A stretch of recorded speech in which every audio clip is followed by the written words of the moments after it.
इसलिए अभी वीडियो हम डिलीट नहीं कर रहे हैं। जब हमारा नया ऐप संडे को प्ले स्टोर पे आ जाएगा, आप उसको लॉगिन कर लेंगे तो हम इस वीडियो को उसमें भी ट्रांसफ़र कर देंगे और चाहें तो 10-5 दिन और उसको देखें। उसके बाद फिर 3 दिन से ज़्यादा हम आपको वीडियो नहीं देंगे।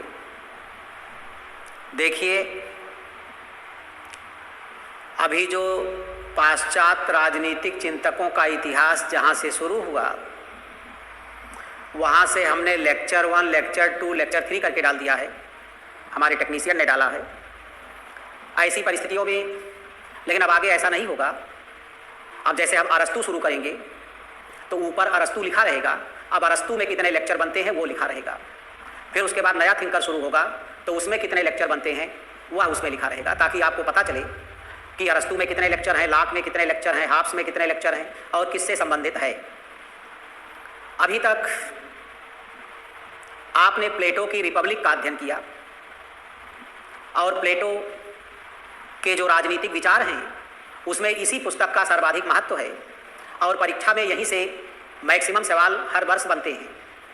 लेकिन अब परीक्षा है, इसके बारे में अनुमान लगाना या पूर्व घोषणा कर देना बेईमानी होता है। इसीलिए जब हम अध्ययन करते हैं तो पूरा अध्ययन करते हैं। क्योंकि लगातार पैटर्न में बदलाव होता जा रहा है, टीजीटी जैसी परीक्षा में इंटरव्यू तक समाप्त हो गया है, तो स्वाभाविक है कि क्वेश्चन का जो स्टैंडर्ड होगा वो हाई लेवल का हो सकता है। इसीलिए हम जो कुछ पढ़ा रहे हैं उसका व्यापक विश्लेषण कर रहे हैं, ताकि अगर कोई छात्र IAS PCS भी देना चाहे, UGC हायर एजुकेशन भी देना चाहे तो दे। क्योंकि ये परंपरागत चिंतक हैं और ये कुछ सरल होते हैं, इसलिए मैं इनको साथ में पढ़ा रहा हूँ। Otherwise higher education, PGT, UGC, IAS PCS इनको अलग करूँगा। यहाँ पर जो हम प्लेटो की चर्चा कर रहे हैं, तो प्लेटो की रिपब्लिक को हमने समाप्त किया और प्लेटो ने अपने जीवन के अंतिम समय में 2 महत्वपूर्ण पुस्तक लिखा, जिसे हम स्टेट्समैन और लॉज नामक पुस्तक के माध्यम से जानते हैं। ये प्लेटो के जीवन की अंतिम पुस्तक है।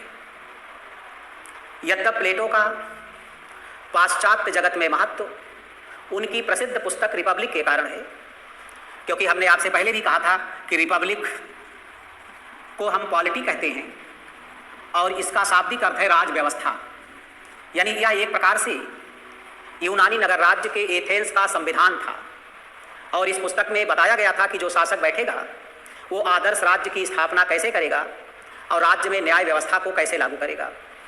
लेकिन ऐसा माना जाता है कि सोशल साइंस में जो विचार दिया जाता है वह किसी व्यक्ति के द्वारा दिया जाता है और व्यक्ति के जीवन के अनुभव ही उसके विचारों का निर्माण करते हैं।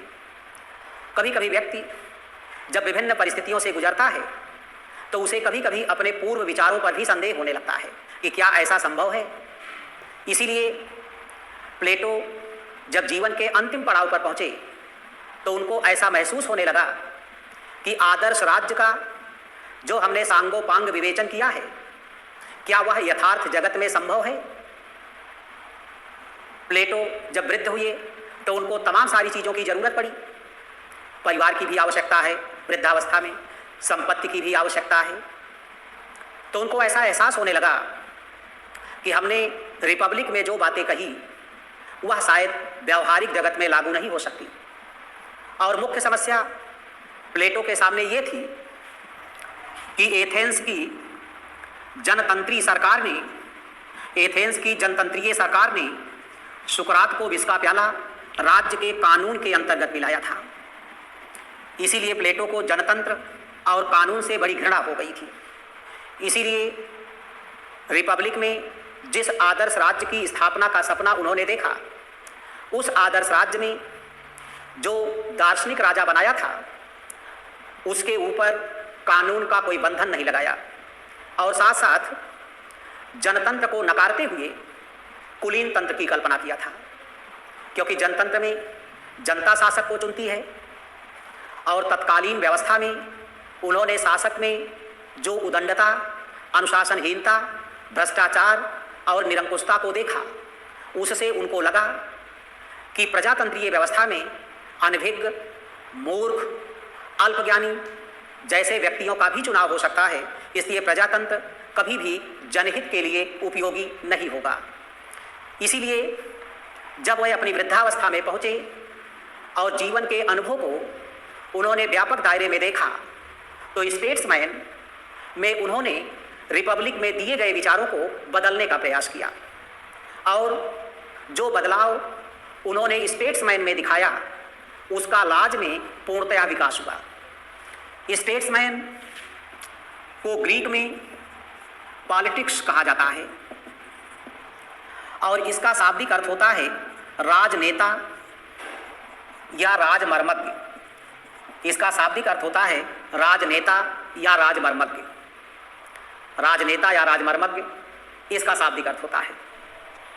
जहां प्लेटो ने रिपब्लिक में एक आदर्श राज्य की कल्पना किया था, रिपब्लिक में एक आदर्श राज्य की कल्पना किया था, वहीं उस व्यवस्था को बढ़ाते हुए प्लेटो ने स्टेट्समैन में यह स्वीकार किया कि जो आदर्श राज्य है और जो दार्शनिक राजा का विचार है उसको यथार्थ जगत में, व्यवहारिक जगत में प्राप्त कर पाना संभव नहीं है। इसीलिए उन्होंने अपनी पुस्तक स्टेट्समैन में सर्वोत्तम संभावित राज्य या संभावित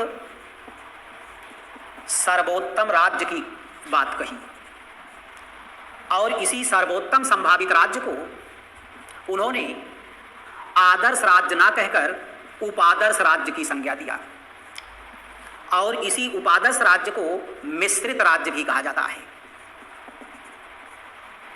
अब सवाल यह पैदा होता है कि आदर्श राज्य और मिश्रित राज्य में क्या अंतर है? आदर्श राज्य और मिश्रित राज्य में क्या अंतर है? तो आदर्श किसे कहते हैं? आदर्श राज्य वह राज्य होता है जहां सभी के कार्यों का बंटवारा कर दिया जाता है और कोई किसी के कार्य में हस्तक्षेप नहीं करता। जैसे एक जगह आम का पेड़ हो तो आम ही हो, एक जगह जामुन हो तो जामुन ही हो, महुआ हो तो महुआ का ही पेड़ हो, तो ये अपने आप में आदर्श हैं। लेकिन एक ही में एक डाल नीम की हो, एक डाल महुआ की हो, एक डाल आम की हो, एक डाल गूलर की हो, तो इसे आप क्या कहेंगे? ना तो इसे आप नीम कह सकते हैं, ना तो इसे महुआ कह सकते हैं, ना तो इसे जामुन कह सकते हैं, ना तो इसे आम का पेड़ कह सकते हैं। आप इतने कहेंगे मिश्रित पेड़ है। जैसे कासा होता है, कासा मिश्रित होता है। तो मिश्रित का मतलब होता है, आदर्श का मतलब होता है जिसमें सभी के कार्य का बंटवारा है। यानी दार्शनिक या शासक अपना काम करेगा, सैनिक अपना काम करेगा, उत्पादक वर्ग अपना काम करेगा, कोई किसी के कार्य में हस्तक्षेप नहीं करेगा, लेकिन अपने अपने कार्यों को करते हुए भी लोग एक दूसरे में सामंजस्य स्थापित करेंगे। तो ये एक आदर्श व्यवस्था है। जैसे भारत की वर्ण व्यवस्था है, ब्राह्मण अपना काम करेगा, क्षत्रिय अपना काम करेगा, वैश्य अपना काम करेगा और शूद्र अपना काम करेगा। तो यह व्यवस्था एक आदर्श व्यवस्था है। इसीलिए माना जाता है कि प्राचीन कालीन व्यवस्था एक आदर्श व्यवस्था थी। तो अगर आपसे परीक्षा में आ जाए चिन्ह लगाने के लिए कि वर्ण व्यवस्था है ए आदर्श व्यवस्था, बी यथार्थ व्यवस्था, सी मिश्रित व्यवस्था, डी इनमें से कोई नहीं, तो ये आदर्श व्यवस्था है, ये आदर्श राज्य है। लेकिन जो उपादर्श राज्य है या जो मिश्रित राज्य है, इसका अब इसमें जो शासन कर रहा है वो वर्ग विशेष है, दूसरा उसके कार्य में हस्तक्षेप नहीं कर सकता। लेकिन मिश्रित राज्य का शाब्दिक अर्थ है ऐसा राज्य जहां सभी वर्ग मिलजुल कर शासन करें। ऐसा राज्य जहां सभी वर्ग मिलजुल कर शासन करें। जैसे आज का राज्य जो भी सत्ता में है वो मिश्रित है, हर वर्ग के लोग सत्ता में हैं। इस व्यवस्था की तरह अलग अलग नहीं है। आज सत्ता में ब्राह्मण भी है, क्षत्रिय भी है, वैश्य भी है, शूद्र भी है, सब सत्ता में है। तो आज का राज्य मिश्रित राज्य है। इसी को संभावित सर्वोत्तम राज्य की तुलना किया, यानी आदर्श राज्य की कल्पना को आगे बढ़ाते हुए उसमें कुछ हेर फेर करते हुए अपने जीवन के अनुभवों को जोड़ते हुए उन्होंने संभावित सर्वोत्तम राज्य की बात कही, जिसे उपादर्श राज्य या मिश्रित राज्य के नाम से जाना जाता है। मिश्रित राज्य ऐसा राज्य होगा जहां सभी वर्ग मिलजुल कर शासन करें। प्लेटो को ऐसा महसूस होने लगा कि जो उन्होंने रिपब्लिक में दार्शनिक राजा की बात किया है और इस दार्शनिक राजा को कानून के बंधनों से मुक्त कर दिया है। आगे चलकर उन्हें ऐसा एहसास होने लगा कि यह राजा कहीं अपने विवेक का दुरुपयोग कर जाएगा तो जनता को नुकसान पहुंचा देगा। जैसा कि आगे चल कर के उन्होंने अपने आस पड़ोस के राज्यों में देखा कि जब वहाँ पे धनतंत्र या निरंकुश तंत्र स्थापित हुआ तो धीरे धीरे जनतंत्र समाप्त होने लगा और जनता के हितों की अनदेखी होने लगी और राजा मनमानी तरीके से काम करने लगा। इसलिए उनको ऐसा महसूस होने लगा कि ऐसा शासक जो दार्शनिक होगा, विवेकवान होगा और निरपेक्ष ज्ञानी होगा, वो व्यवहारिक धरातल पर नहीं हो सकता और यदि इसे कानून के बंधनों से पूर्णतया मुक्त कर दिया जाएगा तो यह जनहित को नुकसान पहुंचा सकता है। अपने विवेक का दुरुपयोग करके यह एक निरंकुश शासक के रूप में परिणित हो सकता है। तो एक प्रकार से जो मिश्रित राज्य और शासक पर कानून के बंधन को उन्होंने अपनी पुस्तक स्टेट्समैन में स्वीकार किया, उसका पूर्ण विकास उन्होंने अपनी प्रसिद्ध पुस्तक लाज में किया। इसीलिए इस किताब का नाम ही लिख दिया गया लाज। लाज का मतलब ही है कानून। यहाँ शासक को पूर्णतया कानून के अधीन कर दिया गया। प्लेटो स्टेट्समैन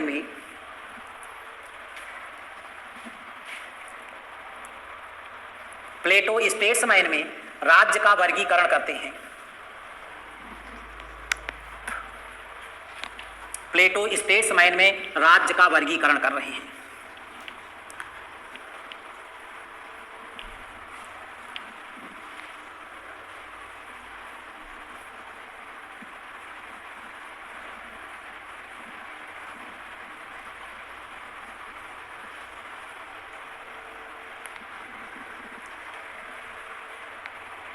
और स्टेट्समैन में राज्य का वर्गीकरण उन्होंने जब किया तो राज्य का वर्गीकरण करते हुए इस पुस्तक में किया। उन्होंने कहा कि राज्य दो प्रकार के हो सकते हैं। नंबर 1 कानून प्रिय राज्य, नंबर 2 कानून विहीन राज्य। अब उन्होंने माना कि कानून प्रिय राज्य कौन होता है? वह राज्य जिसमें शासक कानूनों से बंधा हुआ हो, यानी वह राज्य जिसमें शासक कानूनों से बंधा हुआ हो।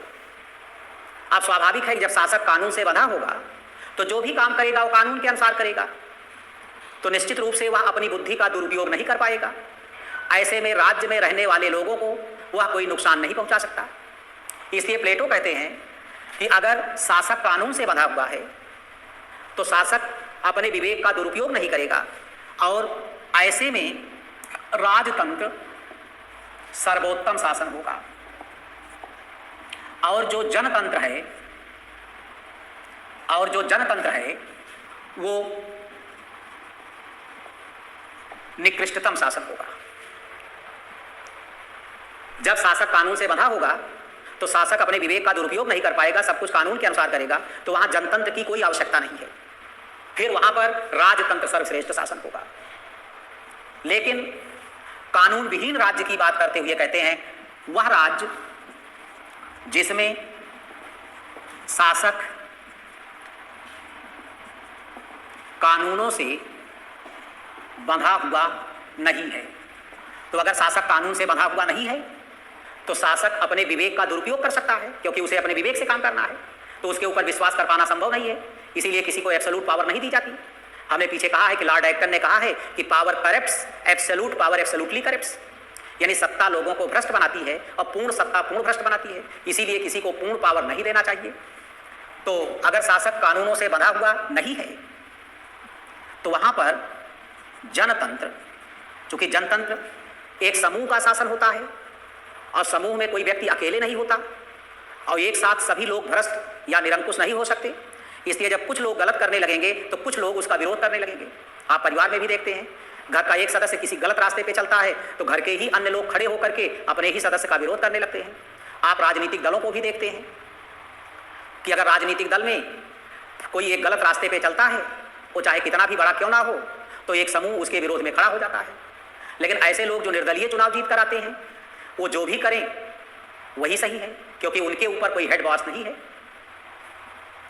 तो ऐसी स्थिति में कानूनों से बंधा हुआ नहीं है, तो जनतंत्र सर्वोत्तम शासन होगा और राजतंत्र यहां पे निकृष्ट शासन होगा। तो इस प्रकार प्लेटो ने अपनी पुस्तक स्टेट्समैन में कानून के राज्य और उपादर्श राज्य या सर्वोत्तम संभावित राज्य को स्थापित करने का प्रयास किया है और राज्य का वर्गीकरण करते हुए उसे दो भागों में बांटा है और यह बताने का प्रयास किया है कि प्लेटो ने जीवन की वास्तविकता के समक्ष किस प्रकार से जीवन के अंतिम समय में सरेंडर किया और उन्हें यह महसूस हुआ कि रिपब्लिक में उन्होंने सुकरात की मृत्यु की भावनाओं में बहकर जो विचार दिया है वह एक कल्पना मात्र ही है और वसुंधरा पर उसे उतारना संभव नहीं है। लेकिन अभी मैंने कहा कि स्टेट्समैन में जो कुछ उन्होंने कहा उसका पूर्ण विकास लाज में हुआ है। इसीलिए अब हम इस पुस्तक पर चर्चा करेंगे।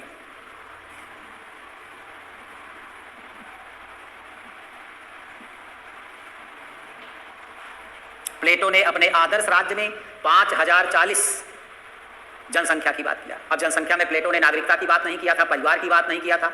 उन्होंने कहा था कि आदर्श राज्य वह राज्य होगा जहां 5040 यानी 5040 लोग होंगे। अब हमने कहा कि प्लेटो की जो पुस्तक लाज है, इसको चंद्रबिंदी लगता है, लाज है अगर अंग्रेजी में लिखेंगे तो, यह प्लेटो का अंतिम ग्रंथ है। यह प्लेटो का अंतिम ग्रंथ है और शुरू में भी मैंने बताया है कि प्लेटो का यह ग्रंथ आकार में सबसे बड़ा है। प्लेटो का यह ग्रंथ आकार में सबसे बड़ा है और जिस समय प्लेटो यह पुस्तक लिख रहे थे उस समय उनके सबसे निकटतम और प्रिय शिष्य अरस्तु भी उनके साथ थी। इसीलिए कभी कभी सवाल पूछा जाता है कि अरस्तु पर किस पुस्तक का प्रभाव सर्वाधिक है, तो चिन्ह लगता है कि अरस्तु पर प्लेटो की लाज का सर्वाधिक प्रभाव पड़ा और लाज का अर्थ ही है कानून।